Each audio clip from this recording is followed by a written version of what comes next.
এই মিয়া চুপ করেন, এমপি হানজালা নাকি আরেকটা হারামজাদা?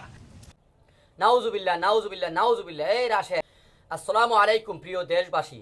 আসলে সর্বঙ্গ ব্যথা ওষুধি মুকুতা ফিরজাদা হানজালা এমপির বিষয় নিয়ে এক কুলাঙ্গার, তাকে কুলাঙ্গার বললেও চলে, রাশেদ খান কি বলছে আপনারা শুনেন, ওর বাসার দৃশ্যটা শুনেন আপনারা। এমপি হানজালা নাকি আরেকটা হারামজাদা? জামাত জোটের একজন এমপি হানজালা, তিনি বিএনপির একজন কর্মীকে এইভাবে হুমকি দিয়েছেন, এই মিয়া চুপ করেন, এমপি হানজালা নাকি আরেকটা হারামজাদা? নাউজুবিল্লাহ নাউজুবিল্লাহ নাউজুবিল্লাহ। এই রাশেদ, নাউজুবিল্লাহ। এই ফিরজাদা হানজালা দামাত বরকাতুহু, উনি কিন্তু বংশগত হলেন ফিরজাদা। ওনার আব্বা ছিলেন বাংলাদেশের বিশেষ গুরুত্বপূর্ণ একজন আলেমে দ্বীন, পীরে কামেল, বহুত বড় একজন আল্লাহর ওলি।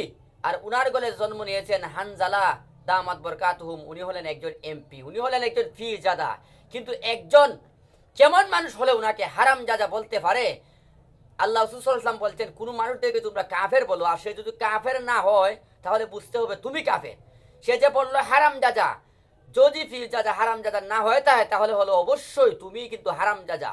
আর একজন হারামজাদাই কিন্তু আরেকজনকে ফতোয়া দিতে পারে হারামজাদা। অবশ্যই আমি বলবো রাশেদ, তুমি যা বলেছো, হানজালা এমপির বাড়ির জুতা বহনকারীও তুমি হতে পারবে না। উনার বাড়ি যে কর্মচারী আছে তাদের জ্ঞান যতটুকু, এতটুকু জ্ঞান কিন্তু রাশেদ তোমার হতে পারে না। সুতরাং তুমি যাই বলছো, আমি সরকারকে বলবো, তো আপনার দলের মধ্যে ওই সমস্ত লোক যে পূর্বে ছিল ছাত্রলীগ, তারপরে হলো গণ অধিকার, তারপরে এখন হয়েছে বিএনপি, ওই সমস্ত লোক বিএনপিতে আশ্রয় দিয়ে মানুষদেরকে এইভাবে কটুর ভাষায় গালাগালি বলে, সবচেয়ে নাফরমানি শব্দ ব্যবহার করে মানুষদেরকে, এত বড় একজন আল্লাহর ওলি ফিরে কামেল, উনাকে এই হারামজাদা বলেছে। এর চেয়ে নষ্ট রাশেদ, এর চেয়ে নষ্ট রাশেদ আর কে হতে পারে? এর চেয়ে নষ্ট ব্যক্তি আর কে হতে পারে? ওই রাশেদ। আরেকটা বিষয় হলো, আমাদের 11 দলীয় জোটের মাননীয় সিলেটের এমপি, উনি বাজেট অধিবেশন নিয়ে উনি বিভিন্ন বিষয়ে আলাপ করেছিলেন যে প্রত্যেকটা সেক্টরে প্রত্যেকটা বিষয়ের উপরে বাজেট পেশ করা হয়েছে। এর মধ্যে আমাদের কওমি মাদ্রাসার বিষয়ে কোনো বাজেট নাই।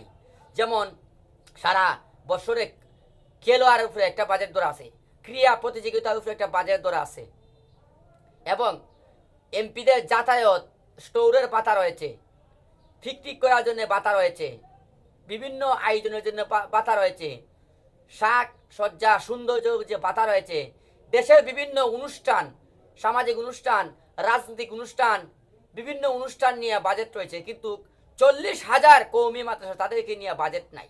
এই কথা, বাজেটের কথা উল্লেখ করে উনি দাবি করেছিলেন যে কওমি মাদ্রাসা যেন বাজেট করা হয়। কিন্তু বিএনপির মহিলা এমপি, শুনেন উনি কি বলছে, আমাদের এই নেত্রী কি বলছে, ওনার নাম হলো লিলুফা আফা। আফা বলো। কওমি অর্থ হচ্ছে গোষ্ঠী। বাংলাদেশ জাতীয়তাবাদী দল কোনো গোষ্ঠীর জন্য, কোনো ব্যক্তির জন্য কাজ করে না। স্পিকার গত কয়েকদিন আগে বিরোধী দলের একজন সংসদ সদস্য বলেছেন কওমি মাদ্রাসায় নাকি বরাদ্দ দেওয়া হয়নি।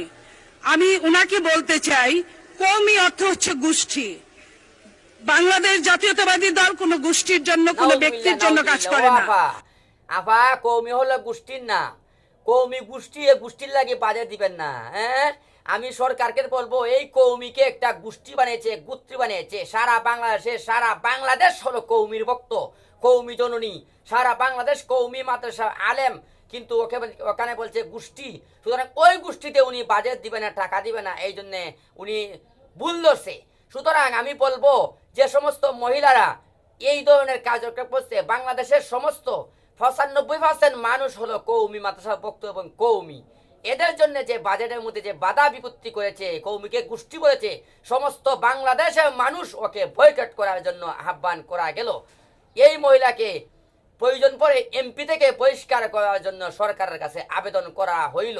সুতরাং ওই সমস্ত কর্মী দিয়ে দেশ চলবে না, রাষ্ট্র চলবে না। বাংলাদেশের সমস্ত মানুষদেরকে এদের চেয়ে সতর্ক থাকার জন্য আহ্বান জানিয়ে আমি আপনাদের ধন্যবাদ জানিয়ে এখানে বিদায় নিচ্ছি।